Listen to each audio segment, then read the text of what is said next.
आप ठीक हैं?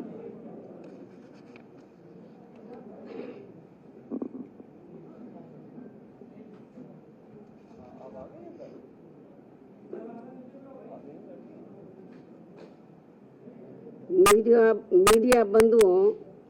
जैसा कि विदित है कि मैंने अपनी प्रेस वार्ता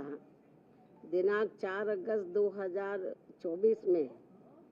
और फिर पुनः अपने ट्वीट दिनांक 9 अगस्त 2024 के द्वारा बीजेपी की केंद्र सरकार से इस देश के समूचे अनुसूचित जाति व अनुसूचित जनजाति समाज की ओर से ये अनुरोध किया कि वर्तमान में चल रहे संसद सत्र में ही संविधान में संशोधन करके व कानून बनाते हुए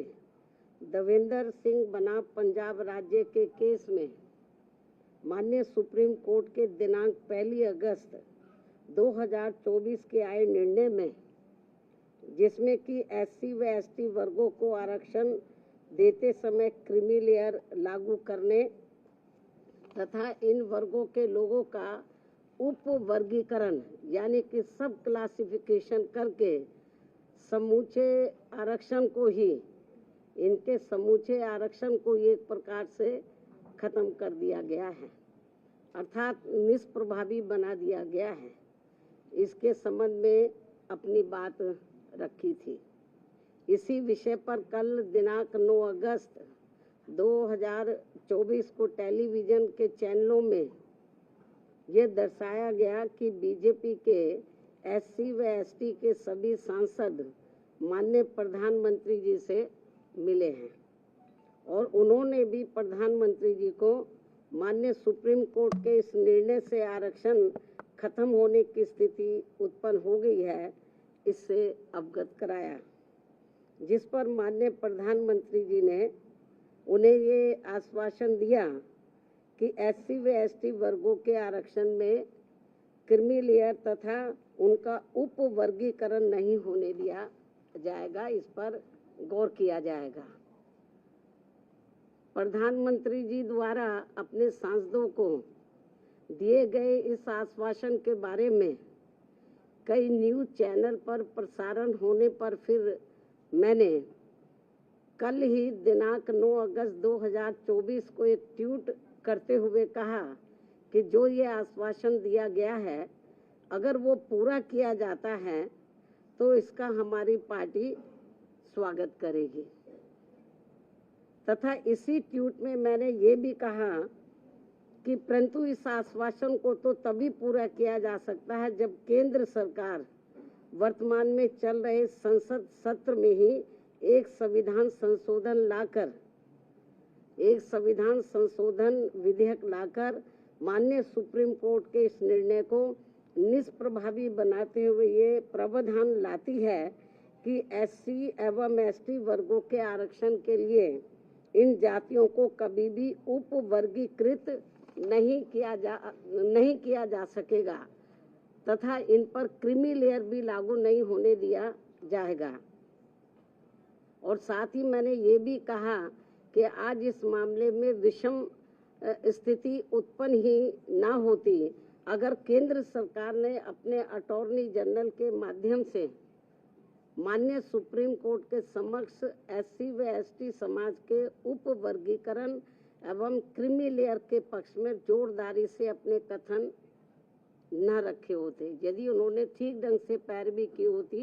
तो शायद ये ऐसी नौबत नहीं आती। और अब इसी सत्र में संविधान संशोधन न लाकर अचानक वर्तमान सत्र को ही तय की गई निश्चित तारीख के पूर्व ही कल दिनांक 9 अगस्त 2024 की शाम को अनिश्चित काल के लिए सदन जो है संसद जो है वो स्थगित कर दिया गया, जिससे कि माननीय सुप्रीम कोर्ट द्वारा दिया गया ये असंवैधानिक निर्णय बना रहे। और बीजेपी की केंद्र की सरकार की मंशा, जिसकी वकालत उन्होंने सुप्रीम कोर्ट में की थी, वह बनी रहे, जिसके तहत इस देश के समूचे SC व ST वर्गों के लोगों को क्रीमी लेयर के बहाने तथा उनके बीच में उप वर्गीकरण करके उन्हें आरक्षण से ही हमेशा हमेशा के लिए वंचित कर दिया जाए और इस प्रकार से फिर बिना संविधान बदले ही एससी व एसटी वर्गों का आरक्षण हमेशा के लिए खत्म कर दिया जाए। एक और वर्तमान संसद सत्र को निश्चित तिथि से पूर्व ही समाप्त करना और दूसरी तरफ माननीय प्रधानमंत्री जी का ये हवाई आश्वासन देना कि माननीय सुप्रीम कोर्ट के इस निर्णय को नहीं लागू किया जाएगा और फिर इस मामले में कोई भी कदम न उठाना तथा कोई भी कार्रवाई आदि न करना, ये स्पष्ट रूप से दर्शाता है कि या तो माननीय प्रधानमंत्री जी द्वारा इस तरह का कोई आश्वासन अपने एससी एसटी वर्गों के सांसदों को दिया ही नहीं गया है या फिर ऐसा आश्वासन केवल इन वर्गों के लोगों को भ्रमित व गुमराह करने के लिए ही दिया गया है और इसीलिए अभी तक आधिकारिक तौर से माननीय प्रधानमंत्री जी द्वारा प्रेस के माध्यम से या अपने कुछ सरकारी ट्वीट के माध्यम से इस आश्वासन की कोई पुष्टि नहीं की गई है। केवल आश्वासन दिया जब वो एमपी लोग मिले हैं, लेकिन अलग से कोई सरकारी तौर पर उन्होंने ना कोई प्रेस के द्वारा इस संबंध में बताया, ना कोई उन्होंने अपना कोई ट्वीट जारी किया सरकारी तौर पे, जैसे वो करते रहते हैं। इन सब कारणों से आज इस देश में एससी व एसटी वर्गों के रह रहे लगभग 40 करोड़ से ज़्यादा लोग पूर्व में कांग्रेस की रही सरकार की तरह ही वर्तमान बीजेपी की केंद्र की सरकार के द्वारा भी अपने आप को काफ़ी ठगा सा महसूस कर रहे हैं, जिनको कि यहाँ वर्षों से छुआछूत एवं अनेकों अन्य शोषण व उत्पीड़न आदि सहने पड़े हैं और जो आज भी सहने पड़ रहे हैं, जिसकी वजह से ये लोग आज भी सामाजिक एवं आर्थिक तौर से पिछड़े हुए हैं, जिन्हें ये आरक्षण दिलाने का कार्य परम पूज्य बाबा साहब डॉक्टर भीमराव अंबेडकर द्वारा कांग्रेस पार्टी के भी विरोध के बावजूद अपने अथक प्रयासों से दिलाया गया है। जबकि केंद्र की सरकारों ने इस आरक्षण को खत्म करने के लिए समय समय पर लगातार अनेकों प्रयत्न किए हैं, जैसे कि सरकारी नौकरियों को खत्म करके कॉन्ट्रैक्ट के माध्यम से कार्य कराना, जिनमें उनके द्वारा नियुक्त कर्मचारियों पर कोई आरक्षण लागू नहीं होता है।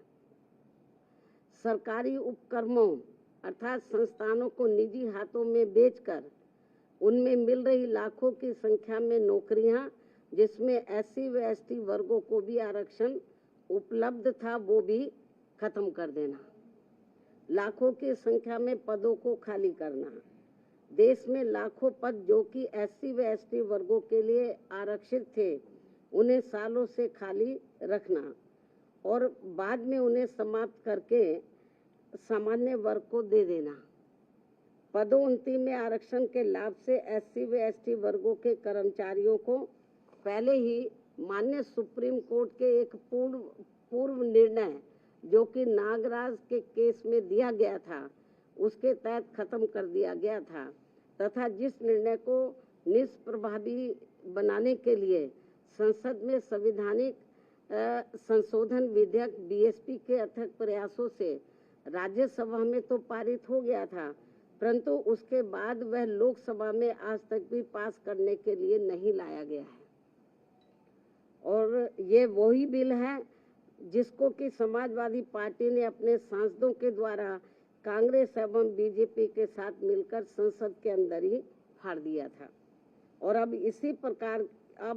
इसी प्रकार ही भाजपा की केंद्र सरकार ने अपने वकील अटॉर्नी जनरल के माध्यम से सुप्रीम कोर्ट में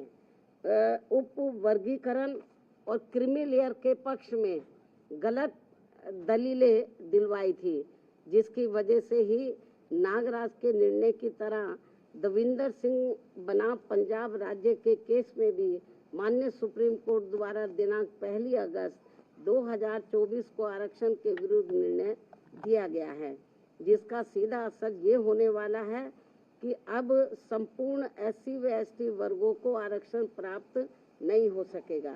क्योंकि इस निर्णय के अंदर ऐसी व्यवस्था कर दी गई है कि अब पूरे देश में राज्य सरकारें अपने अपने राजनीतिक फायदे के हिसाब से SC व ST वर्गों के लोगों को आपस में ही लड़वाने का काम करेंगी और इन वर्गों के लोगों को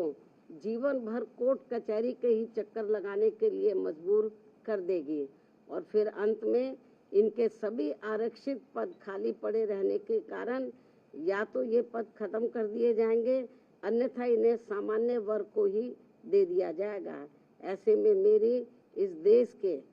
सभी SC व ST वर्गों के सांसदों एवं MLA व MLC तथा अन्य राजनीतिक पदों पर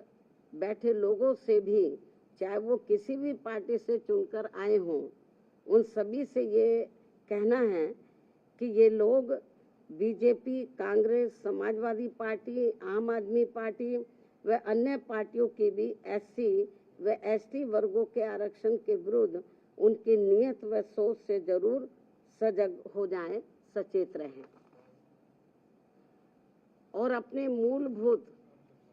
संवैधानिक आरक्षण के अधिकारों को खत्म होने से बचाने के लिए एकजुट होकर इसके विरुद्ध अपनी आवाज एक संवैधानिक और शांतिपूर्वक तरीकों से पूरी जोरदारी से उठाएं, वरना अब इस देश के SC व ST वर्गों के लोगों को हमेशा हमेशा के लिए आरक्षण से वंचित कर दिया जाएगा, फिर वो चाहे नौकरियों में आरक्षण हो या किसी राजनीतिक पद के लिए हो, जैसे कि MP व MLA आदि के लिए हो। इसके साथ साथ मेरा ये भी कहना है कि अब समय आ गया है जबकि माननीय उच्च न्यायालय एवं उच्चतम न्यायालय आदि की नियुक्तियों में भी SC व ST वर्गों के लिए पद आरक्षित किया जाए, जिससे कि इन उच्च अदालतों में इन वर्गों के लोगों की भी बात सुनी जाए और समझी जाए और भविष्य में माननीय सुप्रीम कोर्ट द्वारा नागराज केस में दिए गए निर्णय एवं दिनांक 1 अगस्त 2024 को दविंदर सिंह बनाम पंजाब राज्य में दिए गए निर्णय की तरह के अन्य कोई और निर्णय SC व ST वर्गों के विरुद्ध देकर उनके संवैधानिक अधिकारों का हनन न किया जाए। इसके अलावा मेरा सावधानी के तौर पर SC व ST वर्गों के लोगों को ये भी कहना है कि दिनांक 1 अगस्त 2024 को माननीय सुप्रीम कोर्ट के द्वारा SC व ST वर्गों के आरक्षण के मामले में दिए गए निर्णय को लेकर अभी तक भी कांग्रेस पार्टी चुप क्यों बैठी है? अभी तक भी कांग्रेस पार्टी चुप क्यों बैठी है? इन वर्गों को ये भी सोचने की बात है। इस पार्टी के बारे में इन वर्गों को ये भी सोचने की बात है। इसके साथ ही जहां इस पार्टी की यानी कि कांग्रेस पार्टी की अपनी राज्य सरकारें हैं, तो वहां ये पार्टी अभी तक भी अपनी स्थिति क्यों नहीं स्पष्ट कर पा रही है? अर्थात वहां भी ये पार्टी चुप क्यों बैठी है? या फिर ये कहे कि हम इस निर्णय को यानी कि कांग्रेस पार्टी इस निर्णय को ही मानते हैं और इस पर ही अमल करते हैं जो अभी 1 अगस्त 2024 को माननीय सुप्रीम कोर्ट ने दिया है। इसके साथ साथ आम आदमी पार्टी, जिनकी पंजाब व दिल्ली में भी इनकी अपनी सरकार है, ये पार्टी भी इस मामले में अपनी स्थिति स्पष्ट करें कि ये पार्टी इस निर्णय को वहां लागू करेगी या नहीं। इस प्रकार इन पार्टियों की भी इस दोगली नीति से SC व ST वर्गों के लोग जरूर सावधान रहें, जिन्होंने इस बार देश में 18वीं लोकसभा के हुए आम चुनाव में खासकर आरक्षण व संविधान को बचाने के नाम पर इन वर्गों का वोट हासिल करके अपनी अधिकांश सीटें जीत ली हैं, अपनी अधिकांश सीटें जरूर जीत ली हैं और अपनी एकमात्र हितैषी पार्टी BSP को नुकसान पहुंचा दिया है। और अब अंत में मेरा इन जैसी अन्य सभी पार्टियों से भी यही अनुरोध है कि वे भी इस देश के करोड़ों SC व ST वर्गों के लोगों के समक्ष इस निर्णय के मामले में अपनी अपनी पार्टी का स्टैंड जल्दी ही स्पष्ट करें, ताकि सही स्थिति इन वर्गों के सामने आ सके। बाकी जो पार्टियां चुप बैठी हुई हैं, अपनी स्थिति स्पष्ट करें। चुनाव में तो ये बड़ी बड़ी बातें कर रहे थे, संविधान बचाने की, आरक्षण बचाने की। अब ये जो 1 अगस्त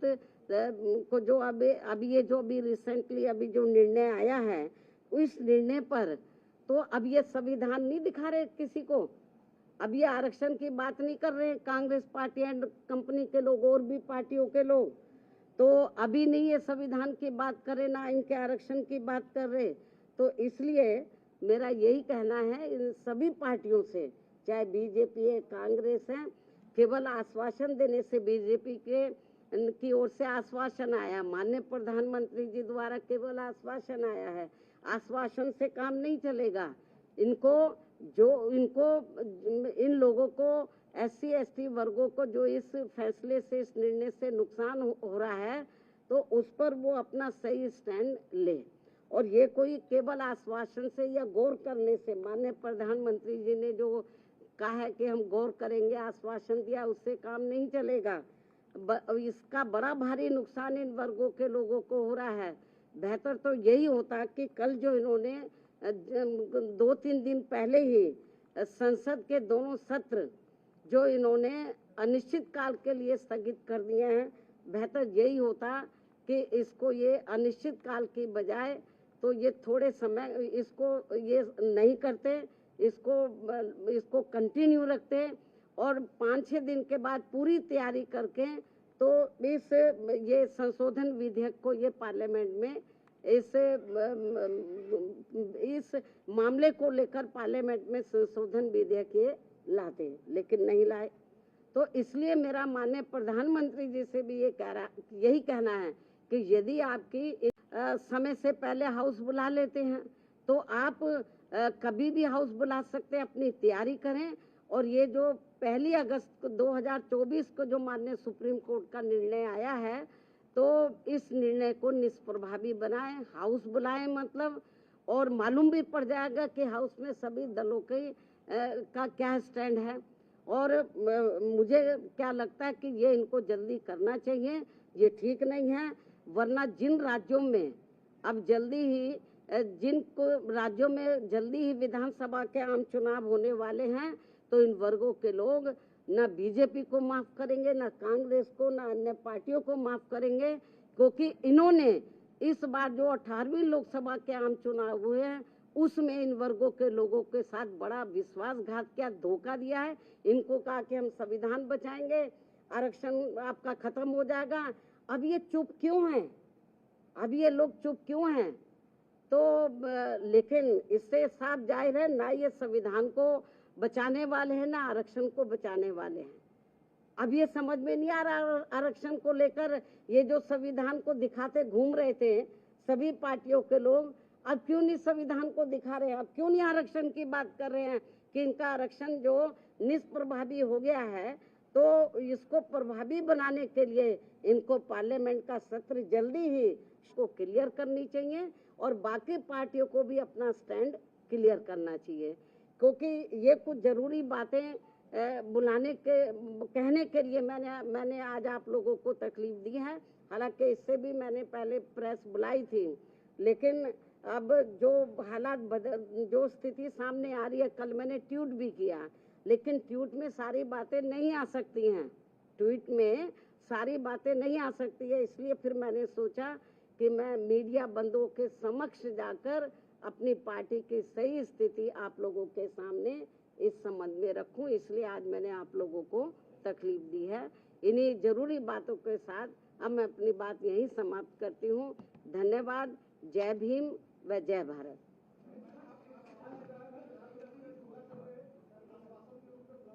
इसका जवाब मैंने दे दिया है।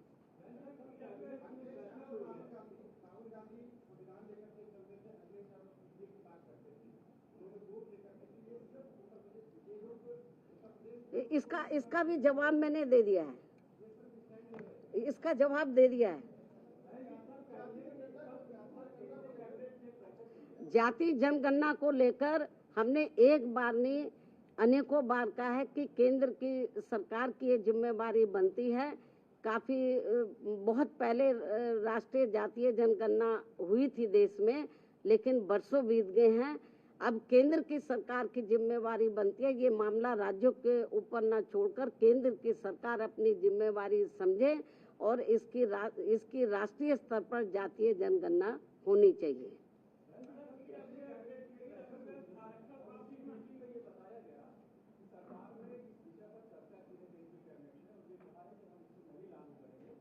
केवल कहने से थोड़ी ना काम चलेगा। जो सुप्रीम कोर्ट ने निर्णय दिया है, जब तक आप लोग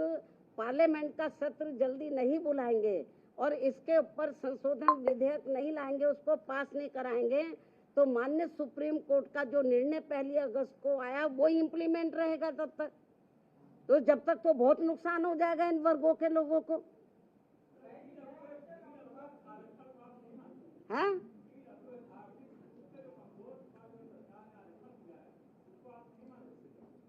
ये मामला SC ST वर्गों से संबंधित है, इससे संबंधित सवाल पूछिए आप।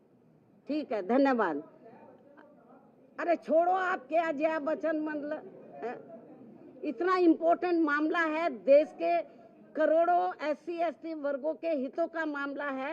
आप उससे ध्यान डाइवर्ट करने के लिए आप ऐसी बातें कर रहे हैं, तो आप उनसे पूछो जाके।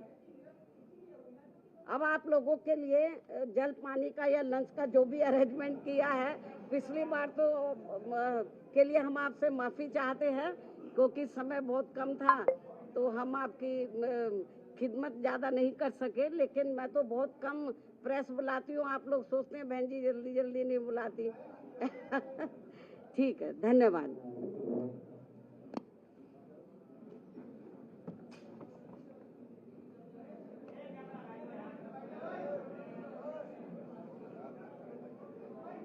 दिवाकर